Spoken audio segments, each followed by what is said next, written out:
Hello everyone. आज मैं विकास कुमार फिर से आपके सामने वैद्युतिकी चैप्टर का सबसे पहला टॉपिक आपको पिछले क्लास में बताए थे, विद्युत आवेश के बारे में। आज फिर उसी से आगे बढ़ते हैं, आवेश से संबंधित विभिन्न पहलुओं के, और उससे संबंधित देखते हैं विभिन्न नियमों के बारे में अध्ययन करेंगे और क्या नियम है उससे संबंधित समझिएगा। ठीक है, तो जैसा कि आप देख रहे हैं, आज का विशेष टॉपिक है वैद्युत बल के बारे में। अब वैद्युत बल से रिलेटेड कूलॉम साहब ने कुछ नियम दिए थे, उस नियमों का अध्ययन करेंगे और भी कई नए नए पहलू देखेंगे। तो सबसे पहले समझिए आवेश के बारे में। हमने बताया था कि दो पदार्थ को संपर्क में लाएं और लाने के बाद उससे आवेश उत्सर्जित होती है। जब भी दो पदार्थ को संपर्क में लाएं आवेश उत्सर्जित होते हैं, लेकिन ये आवेश उत्सर्जित होने के बाद क्या होगा? ये आवेश उत्सर्जित होने के बाद यह परस्पर एक दूसरे को आकर्षित अथवा प्रतिकर्षित करता है। जैसा कि एग्जाम्पल आपको दिए थे, एक कि आपको पहले भी एग्जाम्पल दिए थे कि पेन लें और सूखी बाल में खूब रगड़ते कागज के छोटे टुकड़े को खींच लेते हैं।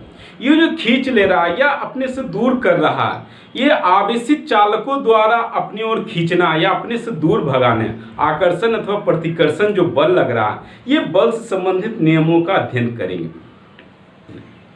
आज देखते हैं हम लोग किन्हीं दो आवेशित चालक के बीच जो बल आरोपित होता है और ये बल कैसे कार्य करता है उसके बारे में अध्ययन करेंगे।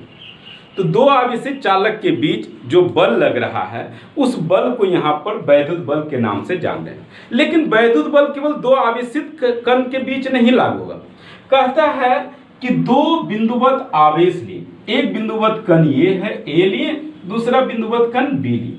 ठीक है, मान लेते हैं पहले का आवेश है Q1, दूसरे का आवेश है Q2, और कहता है यदि कोई दो बिंदु आवेश दोनों स्थिर अवस्था में हो, और जब स्थिर अवस्था में यह दोनों एक दूसरे से पर कुछ बल आरोपित करते हैं, वह बल या तो आकर्षण बल आरोपित करे या फिर प्रतिकर्षण बल आरोपित करे, तो ऐसे बल को ही हम लोग वैद्युत बल के नाम से जानते हैं। तो यहां से क्या देखते हैं, दो स्थिर आवेशों के बीच, दो बिंदुवत स्थिर आवेशों के बीच लगने वाला आकर्षण अथवा प्रतिकर्षण बल को ही वैद्युत बल के नाम से जानते हैं, और समस्त बल को हम लोग F से सूचित करते हैं। ठीक है, इस बल के बारे में जो जानकारी दिए थे वो दिए थे कूलॉम साहब, और कूलॉम ने ही अपने नियम कुछ खास नियम दिए थे। उस नियम के आधार पर इसका नाम पड़ा कूलॉम का नियम, जिस कारण वैद्युत बल को ही हम लोग कूलॉम का नियम के नाम से जानते हैं। अब ये कूलॉम साहब ने वैद्युत बल से संबंधित क्या नियम दिए इसके बारे में समझते हैं। तो उन्होंने कहा कि मान लेते हैं दो आवेश है, दोनों बिंदुवत आवेश है, दोनों किसी दूरी पर हैं, मान लेते हैं काफी अल्प दूरी पर r दूरी पर स्थित है।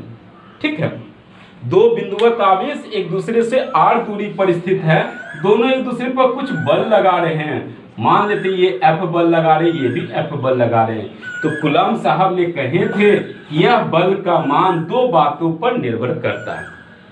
और ये क्या दो बातों पर निर्भर करेगा?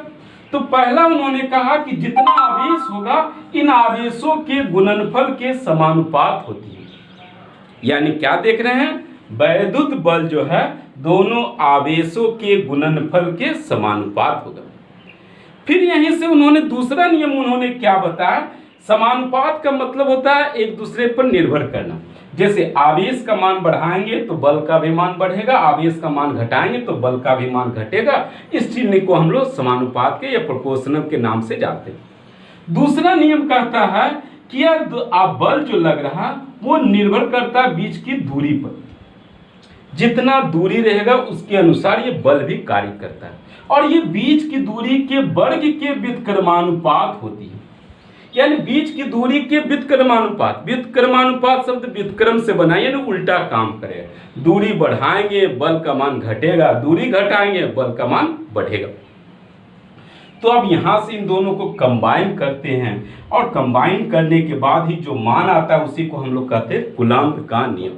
क्या कहेंगे, कूलॉम का नियम। कैसे कंबाइन करते हैं, F समानुपात हो जाएगा Q1 इंटू Q2 अब बटे R स्क्वायर, और इसी को हम लोग कूलॉम का नियम के नाम से जानते हैं। ठीक है, ये ध्यान रखिए, हमने जो बताया आपको एक बार फिर से ध्यान दीजिएगा। हमने जो बताया इन दोनों को कंबाइन करते हैं, कंबाइन करने के बाद मान आता है F समानुपात Q1 into Q2 upon R²। और ये जो समानुपात का चिन्ह दिए और ये जो व्यंजक आपके सामने फॉर्मूला तैयार हुआ, यही हमारा कूलम्ब का नियम। इसी कूलम्ब के नियम के दो भाग में बांट कर रखते हैं और यहाँ से कहते हैं वैद्युत बल का मान दोनों आवेश के गुणनफल के समानुपात और उनके बीच की दूरी के वर्ग के व्युत्क्रमानुपात होती है। अब यहाँ से आगे बढ़ते, ये समानुपात का चिन्ह है, इस समानुपात के चिन्ह को इक्वल टू में बदलते हैं। समानुपात को जब भी इक्वल टू में बदलेंगे एक प्रोपोर्शनल कांस्टेंट देते हैं। समस्त कांस्टेंट को जनरली k से सूचित करता है, इसलिए k दे दिए, नियतांक है, स्थिरांक है, और यहाँ से k into Q1 into Q2 बटे R² हो जाएगा। और ये k का मतलब हुआ एक स्थिरांक मान है, इसका मान बदलता नहीं है, हर जगह एक समान। और ये एक समान क्या है उसके बारे में आगे देखते हैं। आइए देखते हैं अब इस k के बारे में ध्यान दीजिएगा। यहाँ से k क्या है, एक समानुपातिक नियतांक जिसे हम लोग स्थिरांक के नाम से जानते हैं, और यह इसका एक निश्चित मान होता है। वह निश्चित मान क्या है, k का जो एक निश्चित मान होता है 1/4 पाई एप्सिलॉन नॉट क्या है। अब यहाँ से आगे बढ़ते हैं तो यहाँ से क्या लिख सकते हैं, इस फॉर्मूला के बारे में कहेंगे F बराबर F इक्वल टू k का वैल्यू। k का वैल्यू है क्या, ये पूरा मान क्या 1/4 pi epsilon not into Q1 into Q2 upon R²। और यही जो कहलाता है फॉर्मूला उसे कहते हैं कूलम्ब का नियम। क्या कहेंगे, कूलम्ब का नियम। ठीक है, अब ये देखिए यहाँ पे सभी का एक निश्चित मान है। 4 का मान तो 4 आपका कांस्टेंट है, पाई का मान 3.14, एप्सिलॉन नॉट का मान 8.85 होता है। 8.85 गुना 10⁻⁻12 होगा। ठीक है, आगे देखते हैं। अब यहीं से आगे बढ़ते हैं, ये था कूलम्ब का नियम। कूलम्ब का नियम में दो नियम के साथ लेके चले थे, आवेशों के गुणनफल के समानुपात, बीच की दूरी के वर्ग के व्युत्क्रमानुपात। और यहाँ से कंबाइन करते हैं, फॉर्मूला निकला F बराबर 1/4 pi epsilon naught Q1 Q2 बटे R²। अब इसी से आगे बढ़ते हैं, 1/4 पाई एप्सिलॉन नॉट का मान क्या होगा, इसका मात्रक क्या होगा, इन दोनों के बारे में देखते हैं। जब भी आप 1/4 गुना पाई का वैल्यू 3.14 गुना एप्सिलॉन नॉट का वैल्यू हो जाएगा 8.85 गुना 10⁻⁻12। ठीक है, इतना हो गया। अब इसको जब सॉल्व करते हैं, सॉल्व करने के बाद हमारा जो वैल्यू आता है 9 गुना 10⁻9 आएगा। ठीक है, इसका वैल्यू कितना आएगा, 9 गुना 10⁻9 आएगा। तो यहाँ से लिख सकते हैं 1/4 pi epsilon naught is equal to 9 गुना 10⁻9। ठीक, अब इसका मात्रक क्या होगा, केवल मापांक ही नहीं लिखना, इसका मात्रक भी लिखना। और ये ध्यान रखिए, सबसे पहले SI मात्रक क्या होगा। तो सबसे पहले आपका फॉर्मूला जानते हैं, F is equal to 1/4 pi epsilon naught Q1 into Q2 upon R²। मात्रक निकालना इतना का, पहले इतना का वैल्यू निकालते हैं, क्या हो जाएगा 1/4 पाई एप्सिलॉन नॉट बराबर, ये सभी को इधर लाएंगे, क्रॉस मल्टीप्लिकेशन हो जाए F into R² upon Q1 Q2 multiplied में इधर लाएंगे, डिवाइड में हो गया। अब इतना का वैल्यू निकालते हैं, यानी इतना का मात्रक क्या होगा, 1/4 पाई एप्सिलॉन नॉट का मात्रक। देखिएगा F का मात्रक, F क्या है, बल है, गुना R का मात्रक, डायरेक्ट वैल्यू रखते हैं। F क्या है, बल है, बल का मात्रक क्या हो गया, न्यूटन। R क्या है, दूरी है, दूरी का मात्रक क्या हो गया, मीटर। स्क्वायर है तो मीटर पर स्क्वायर बटे Q1 क्या है, पहला आवेश, पहला चालक का आवेश कूलम्ब, दूसरा भी चालक का आवेश ही दर्शा रहा है इसलिए कूलम्ब हो जाए। यहाँ से क्या लिख सकते हैं, newton metre square, coulomb square को नीचे से ऊपर ले गए, कूलम्ब स्क्वायर इनवर्स में चला गया। तो यहाँ से क्या कह सकते हैं, कंक्लूजन आपका क्या होगा, 1/4 pi epsilon naught is equal to 9 गुना 10⁻9 न्यूटन मीटर स्क्वायर पर कूलम्ब स्क्वायर, यही मान आता है। ये ऐसे पद्धति का मात्रक है। इसका जो सीजीएस पद्धति का मात्रक वो 1 होता है। अभी कंफ्यूजन मत रखिएगा, किसी का मात्रक 1 हो सकता है, कैसे होगा, तो वो देखिएगा कैसे इसको सॉल्व करते हैं और देखते हैं इसका सीजीएस पद्धति का मात्रक 1 कैसे आता है। ठीक है, आगे बढ़ते हैं।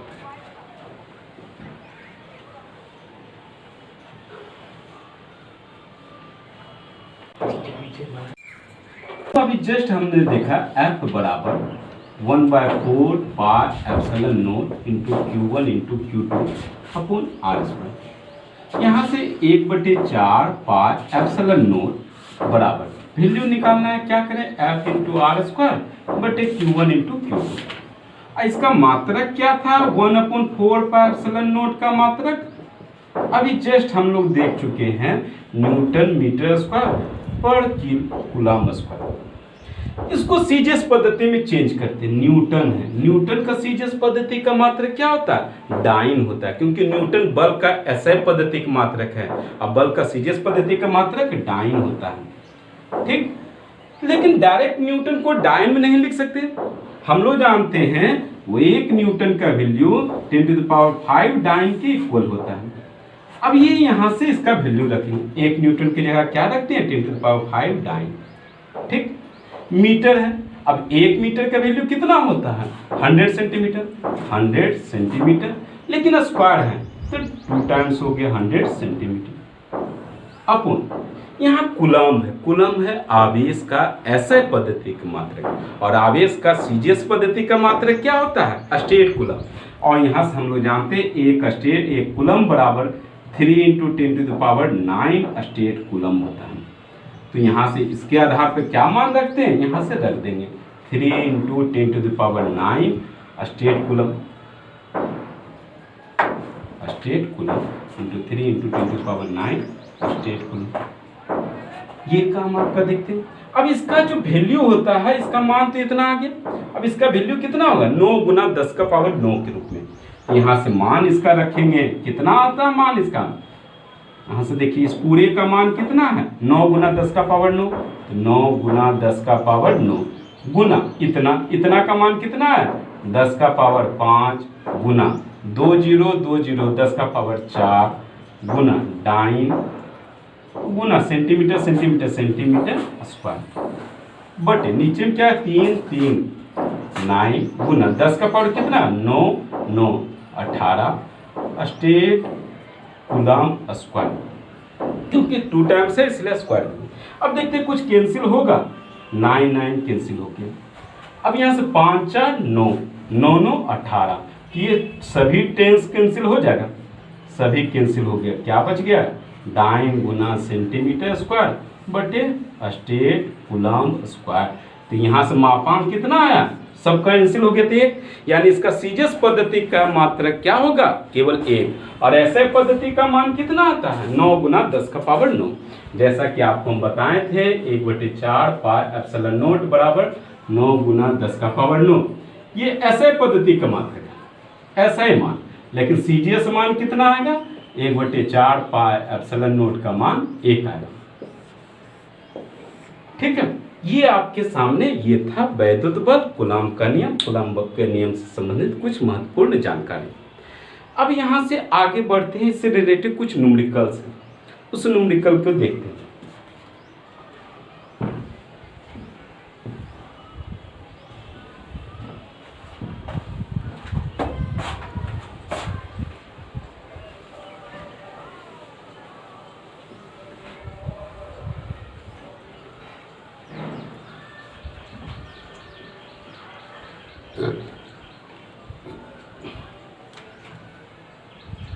पहला क्वेश्चन देखिए, क्या आपको बोर्ड पर दिखाई दे रहा होगा।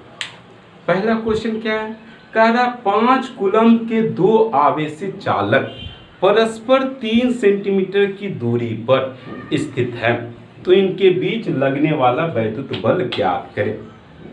क्वेश्चन क्या कह रहा है, सबसे पहले देखते हैं सॉल्व कैसे करेंगे। 2 आवेशित कण, एक आवेशित कण ए मान लिए, दूसरा आवेशित कण बी मान लिए। एक का मान है 5 कूलम, दूसरा का भी मान है 5 कूलम। ठीक है, दो आवेशित कण है, दोनों 5 कूलम। दोनों कितनी दूरी पर है? 3 सेंटीमीटर की दूरी पर है। जब 3 सेंटीमीटर की दूरी पर है तो परस्पर एक दूसरे पर कुछ बल लगा रहा है। कितना बल लगाता है? मान ली F बल। अब जो भी दिया हुआ है उसको लिखते हैं। तो सबसे पहले आवेश को Q से सूचित करते हैं। दो आवेश है, एक का नाम Q1, दूसरे का नाम Q2 दे दें। अब देखते हैं Q1 का मान कितना है? 5 कूलम। Q2 का भी मान 5 कूलम। दूरी कितना दिया है? 3 सेंटीमीटर। दूरी को यहाँ पर R से सूचित करें। R बराबर 3 सेंटीमीटर। अब देखिए ये एसआई पद्धति में है, ये भी एसआई पद्धति में, लेकिन ये एसआई पद्धति में नहीं है। तो ये 3 सेंटीमीटर है, इसको मीटर में चेंज करने के लिए 100 से भाग लगा दें। ये हो गया एसआई पद्धति। अब यहाँ से बल निकालना है। बल बराबर क्या होगा? 1/4 pi epsilon not into Q1 into Q2 बटे R²।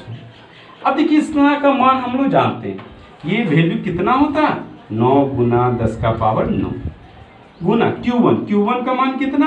5। Q2 का भी मान 5 बटे R²। R का वैल्यू कितना है? 3/100 गुना 3/100।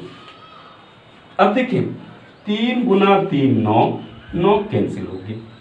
अब बच गया क्या ऊपर में जी? 5 गुना 5 25 गुना 10 का पावर 9 पहले से है। 2 0 2 0 4 0 10 टू द पावर 4 ऊपर चला गया, मल्टीप्लाइड में हो गया। तो यहाँ से क्या लिख सकते हैं? 25 गुना 10 टू द पावर 13 इतना न्यूटन। ये बल का मान है इसलिए इतना न्यूटन हो जाएगा। क्लियर है? अब आइए देखते हैं अगला प्रश्न क्या है। आपके सामने कह रहा है 12 माइक्रोकूलम तथा 22 माइक्रोकूलम के दो आवेशित कण। 12 माइक्रोकूलम तथा 22 माइक्रोकूलम का दो आवेशित कण एक दूसरे से 60 सेंटीमीटर की दूरी पर है। तो क्वेश्चन जैसा कि पढ़ रहे हैं उसके आधार पर क्या दिया है, सबसे पहले जो दिया रहेगा उसको लिखेंगे। कह रहा है दो आवेश है, एक का नाम है Q1, दूसरा है Q2। एक है 12 माइक्रोकूलम और दूसरा है 22 माइक्रोकूलम। अब कह रहा है दोनों कितनी दूरी पर रखे? 60 सेंटीमीटर की दूरी पर रखे। दूरी को R से सूचित करें। R बराबर 60 सेंटीमीटर। तो कहता है कितना वैद्युत बल आरोपित होगा। तो दोनों आवेश के बीच कितना बल लगेगा? बल को F से सूचित करते हैं, F का मान निकालेंगे।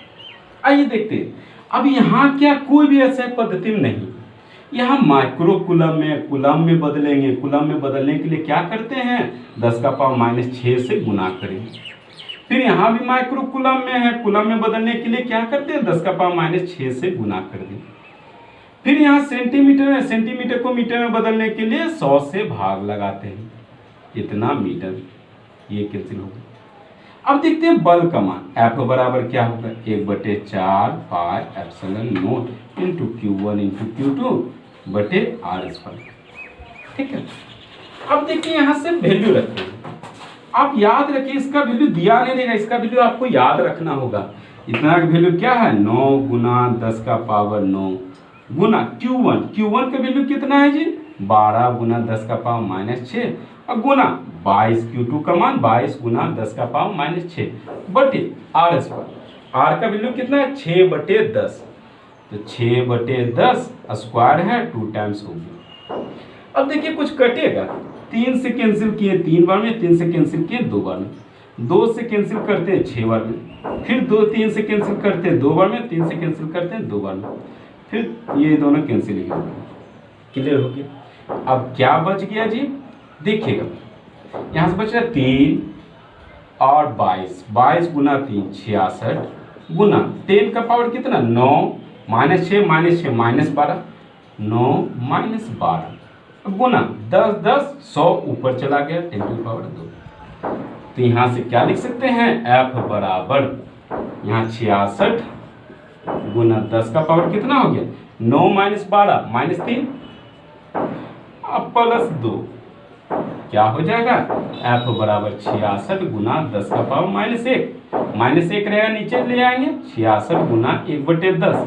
यहाँ से F बराबर 6.6 न्यूटन इतना फोर्स अप्लाई होगा। ठीक है, ये रहा आपका दूसरा क्वेश्चन। आगे बढ़ते हैं तीसरा क्वेश्चन।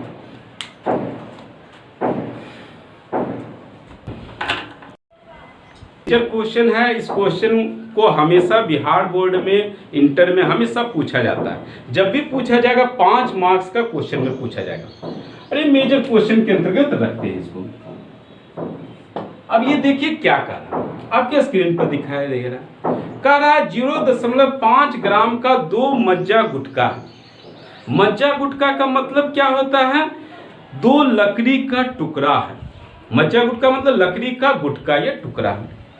कहता है 2 लकड़ी का गुटखा को 50 सेंटीमीटर के धागे से लटका दिए।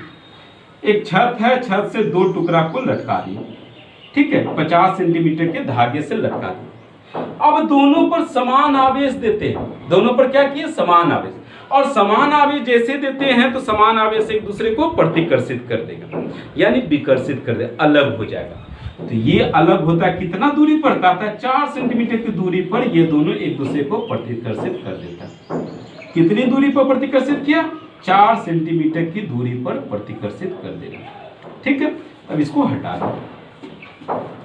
अब ये देखिए, ये भी 0.5 ग्राम का है, ये भी 0.5 ग्राम का है। कितना धागे की लंबाई? 50 सेंटीमीटर। इस धागे की लंबाई भी 50 सेंटीमीटर। मध्य बिंदु से आधार पर लंब डाले, इसको इस तरीके से मिला दिए। अब नाम देते O, M, A, B, कुछ भी नाम दे दिए। अब देखिए यहाँ से कुछ कोण बना रहा है। कितना कोण बना रहा है? थीटा कोण बनाएगा। अब ये 4 सेंटीमीटर टोटल है, तो रिमेनिंग पार्ट, मिड पार्ट तक कितना हो गया? 2 सेंटीमीटर। इधर भी मिड पार्ट कितना हो गया? 2 सेंटीमीटर। अब यहां से देखिए, किसी भी धागे से कोई भी मास का कोई ऑब्जेक्ट को जब लटकाते हैं तो धागे में टेंशन फोर्स अप्लाइड होता है, तनाव बल उत्पन्न होता है। तनाव बल को T से सूचित करते हैं। अब इस T क्या है? ना तो x अक्ष में है ना ही y अक्ष में है। इसके 2 घटक टूटेंगे, एक है x अक्ष में, एक है y अक्ष में। तो x अक्ष में जो होगा वो क्या हो जाएगा? T sin थीटा होगा, और y अक्ष में क्या होगा? T cos थीटा हो जाएगा। क्लियर है? अब यहां से देखिए, कोई भी वस्तु है जिसमें द्रव्यमान है तो ठीक नीचे की दिशा में गुरुत्व बल लगेगा। उस गुरुत्व बल को क्या कहते हैं? mg। गुरुत्व बल को क्या कहेंगे? mg कहते हैं। ये mg देखिए यहाँ पर क्या लगेगा? mg लग रहा है। क्लियर है? ठीक इसमें भी उतना ही प्रोसेस आ रहा है। अब इसी के आधार पर सारा प्रोसेस को अपनाते हैं। देखिए क्या कर सकते हैं, पहले वर्टिकली देखेंगे, फिर हॉरिजॉन्टली देखेंगे। हॉरिजॉन्टली में कौन सा बल लग रहा है? केवल एक बल लग रहा है, T sin थीटा। तो क्या हो जाए? F बराबर T sin थीटा। केवल एक बल लग रहा है, इसको मान लीजिए समीकरण 1। ऊर्ध्वाधर तल में देखते हैं तो कौन सा बल लग रहा है? एक T cos थीटा, उसके विपरीत दिशा में mg लग रहा है। दोनों समान बल लगा रहे हैं, क्योंकि जितना ऊपर लग रहा है उतना ही नीचे लग रहा है। अगर किसी पे ज्यादा किसी पे कम रहता तो उसी ओर गति करते हैं। यहाँ गति तो कर नहीं रहे, स्थिर अवस्था में है, तो जितना ऊपर की दिशा में उतना ही नीचे की दिशा, यानी T cos थीटा और mg दोनों बराबर हो गए। तो क्या लिख सकते हैं? mg बराबर T cos थीटा। ये यानी T cos थीटा और mg दोनों क्या होगा? बराबर होगा। इसको मान लीजिए समीकरण 2। अब ये इक्वेशन फर्स्ट है, इक्वेशन सेकेंड को हम लोग देखते हैं। इक्वेशन 1 डिवाइडेड बाय सेकेंड, एक में सेकेंड को डिवाइड लगाते हैं। T sin थीटा बराबर F, और यहाँ से क्या हो जाएगा? T cos थीटा, यहाँ से क्या होगा? बराबर mg। यहाँ से T और T कैंसिल हो गया। sin theta upon cos theta बराबर क्या हो गया? tan theta. tan थीटा का वैल्यू क्या हो गया? F upon mg। और ये जो फॉर्मूला आ गया, इसी के आधार पर तीनों का वैल्यू निकाल दीजिए। अब यहाँ तक अगर आप निकाल देते हैं तो समझिए इसका 80% बन गया। अब क्या करना है? तीनों का वैल्यू निकाल देना। अब एक एक करके लेके चलिए। mg का वैल्यू निकालते हैं। कैसे निकालेंगे? चूंकि m का वैल्यू कितना दिया है? 0.5 ग्राम। ग्राम को किलोग्राम में चेंज करेंगे, क्या होगा? 0.5, पॉइंट हटाए नीचे 10। ग्राम को किलोग्राम में बदलेंगे, 1000 से भाग लगा देंगे। क्लियर है? तो m बराबर क्या हो गया? 5 गुना 10 का पावर -4 किलोग्राम। 3 0 1 0 4 0 नीचे से ऊपर गया -4। अब ये m का वैल्यू निकल गया। अब यहाँ से निकालना क्या है? mg। तो m इंटू जी बराबर क्या हो गया? m का वैल्यू 5 इंटू 10⁻⁴, और g का वैल्यू कितना जानते हैं? 9.8, ये अप्रोक्स 10 लेंगे। अब देखते हैं यहाँ से इन दोनों को मल्टीप्लाई करते हैं। 49 आएगा, 49.5, 49.0 आ गया इंटू 10⁻⁻4 आ गया। ये निकला mg का वैल्यू। जब ये mg का वैल्यू निकल गया, अब इसको एक अलग ही मान लेते हैं। अब निकालना हमारा f का वैल्यू और दूसरा निकालना tan थीटा का वैल्यू। पहले tan थीटा का वैल्यू निकालते हैं, इस ट्रायंगल को निकालते हैं OAM से, ट्रायंगल OAM। इस ट्रायंगल में क्या देख रहे हैं, ये हो गया OMA, ये हो गया थीटा, ये हो गया 90 डिग्री, इसका वैल्यू शायद 50 है और इसका वैल्यू 2 है। क्लियर है, ये 50 है, ये 2 है। अब यहाँ से tan थीटा वैल्यू निकालते हैं, तो इसका वैल्यू क्या हो गया, √50 का स्क्वायर माइनस 2 का स्क्वायर। ये भी वैल्यू लगभग क्या 49 पॉइंट समथिंग आएगा। अब ये 49 पॉइंट समथिंग 49.9 के आसपास आ रहा है, जिसको हम लोग क्या देखते हैं, tan थीटा के नाम से। tan थीटा इक्वल टू क्या, P/B। P का वैल्यू क्या हो जाएगा 2, अपॉन B का वैल्यू कितना हो जाएगा 49.9। और इसको अप्रॉक्स में हम लोग लिख सकते हैं tan थीटा इक्वल टू 2/50 बराबर 1/25, कैंसिल कर देंगे। क्लियर है, यहाँ से tan थीटा वैल्यू 1/25। अब ये देखिए आपका mg का वैल्यू निकल गया, tan थीटा का वैल्यू निकल गया, mg निकल गया, tan थीटा निकल गया। अब f का वैल्यू निकालते हैं।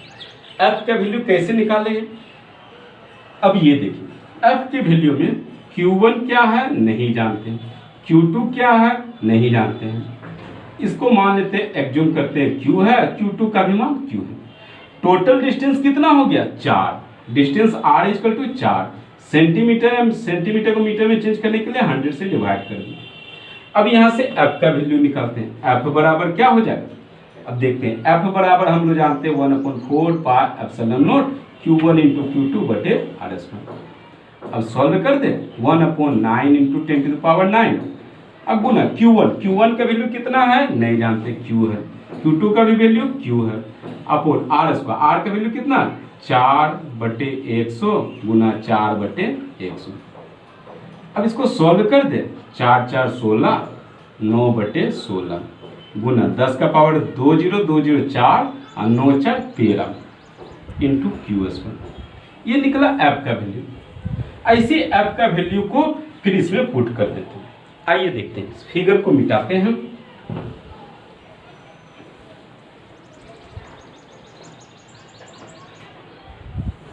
ये निकल गया f is equal to 9/16 into 10⁻13 q²। ठीक है, ये इतना न्यूटन हुआ। अब ये tan थीटा mg और f, इन चारों का वैल्यू, तीनों का वैल्यू इसमें इक्वेशन में पुट करते हैं। इस इक्वेशन का कुछ नाम दे देते हैं, समीकरण 3। तब क्या देखते हैं, f mg तथा tan थीटा का मान समीकरण 3 में रखते हैं।